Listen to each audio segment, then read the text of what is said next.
Με την ελληνική οικονομία να βρίσκεται σε βαθιά ύφεση, η πρόταση του Λαϊκού Ορθόδοξου Συναγερμού, η ιδέα δηλαδή του διπλού νομισματικού συστήματος, εξετάζεται σοβαρά και προβάλλεται πλέον ως μοναδική λύση από τα Ινστιτούτα Χρηματοπιστωτικής Έρευνας και Μελέτης.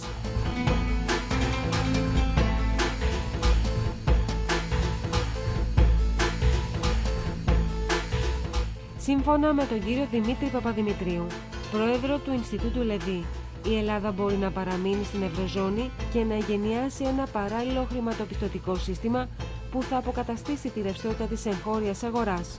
Έχω δικαίωμα εγώ να βγάλω ένα εθνικό ομόλογο 100 δισεκατομμύρια? Ομόλογο, ναι. Μπορώ αυτό το ομόλογο να το έχω. Να το μοιράσει στους πολίτες. 5 ευρώ, 10 ευρώ, 20 ευρώ, 50 ευρώ, 100 ευρώ αναλόγως θα παίρνεις? Ναι. Μπορώ. Οπότε λοιπόν λέω τέλος του μηνός, παρακαλώ όλοι θα πληρωθείτε με ομόλογο. Ειδικό που να είναι νόμισμα. Οπότε έχω 40 χρόνια, μπορώ και τυπώνω. Παράλληλα, ο Δημήτρης Παπαδημητρίου, πρόεδρος του Ινστιτούτου Λεβί, προβλέπει ότι η ελληνική κυβέρνηση θα λειτουργεί ως εργοδότης έκτακτης ανάγκης, καθώς αδύναται να προσλαμβάνει οποιονδήποτε ικανό και πρόθυμο να παράξει δημόσια αγαθά και έργα. Οποιοσδήποτε είναι άνεργος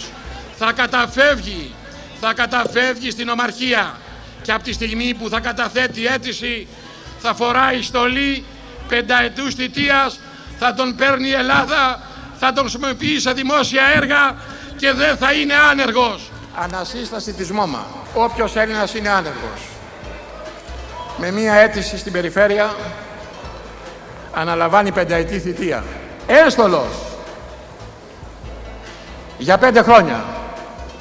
Και θα μοιράσω έτσι τις υπηρεσίες της ΜΟΜΑ σε κάθε περιοχή της Ελλάδος, ιδιαίτερες ακριτικές, να δημιουργήσω μονάδες παραγωγής.